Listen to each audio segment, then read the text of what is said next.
Our very first proverb is दूसरे के फट्टे में पैर नहीं अड़ाते. इसे इंग्लिश में कहते हैं sweep before your own door. मतलब हमें अपने काम से काम रखना चाहिए और दूसरों के फट्टे में टांग नहीं अड़ाना चाहिए. So guys, sweep before your own door. Our next proverb is ताली दोनों हाथों से बजती है. इसे इंग्लिश में कहते हैं it takes two to tango और it takes two to quarrel. मतलब कोई भी झगड़ा या कोई भी सिचुएशन जब होती है उसमें हमेशा दोनों इंसानों की गलती होती है. So always remember it's a two-person game. So it takes two to tango.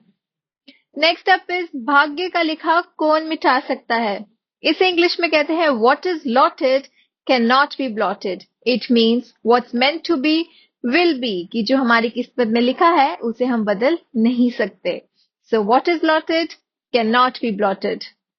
Next is मुंह में राम बगल में छुरी. It is a honey tongue, a heart of gall. This is specially for those who speak sweetly but have hidden malice. मतलब मुंह पे तो बहुत अच्छा बोलते हैं कुछ लोग, बट पीठ पीछे उनकी इंटेंशंस हमारे लिए बिल्कुल अच्छी नहीं होती हैं. Next proverb is रात गई बात गई. It's let bygones be bygones. मतलब जो बीत चुका है हमें उसे भूल जाना चाहिए और आगे बढ़ना चाहिए. So let bygones be bygones. Next up is दूध का जला छाछ भी फूंक फूंक कर पीता है. इसे इंग्लिश में कहते हैं वंस बिटन ट्वाइस शाय.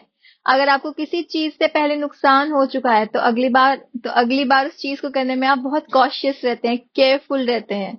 इसे कहते हैं once bitten twice shy. Next up is जिसकी लाठी उसकी भैंस. इसको कहते हैं might is right. This means कि जो पावरफुल होता है, जो ताकतवर होता है, वही सब कुछ चलाता है. It's like saying power determines what's right. Next up is आगे कुआं पीछे खाई. It means between the devil and the deep blue sea. अब imagine being stuck between two difficult situations. ये वही सिचुएशन को डिस्क्राइब करती है जहां आप एक दो चीजों में फंस चुके हो and you are in a tough spot, कि आपसे कोई चॉइस नहीं हो रही है. तो आगे कुआं पीछे खाई. नेक्स्ट इज बंदर क्या जाने अदरक का स्वाद. इसे इंग्लिश में कहते हैं casting pearls before swine.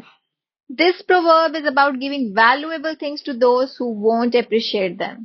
Like आप किसी इंसान को कोई ऐसी चीज देते हो जिसे उसकी कोई वैल्यू नहीं होती, कोई वर्थ नहीं होती. उसे कहते हैं casting pearls before swine. Next up is दाल में काला. It means to smell a rat. It is used when you sense something suspicious or off. जब हमें लगता है कुछ गड़बड़ है, there is something fishy going on. उसे कहते हैं smell a rat. The last proverb of the day is जल में रहकर मगर से बैर नहीं. It's you cannot live in Rome and fight with the Pope.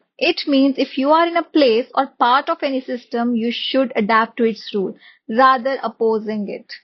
इसका मतलब अगर आप कहीं पे काम करते हैं, अगर आप किसी सिस्टम का पार्ट हैं, तो बेटर है कि आप उनके रूल्स फॉलो करें, ना कि उनके खिलाफ अपोज करें. सो जल में रहकर मगर से बैर नहीं. You cannot live in the Rome and fight with the Pope. That's a wrap and that's all for the today, guys. I hope you liked the video, and if you liked the video, do subscribe to my channel if you're new to my channel, and do like and comment and share.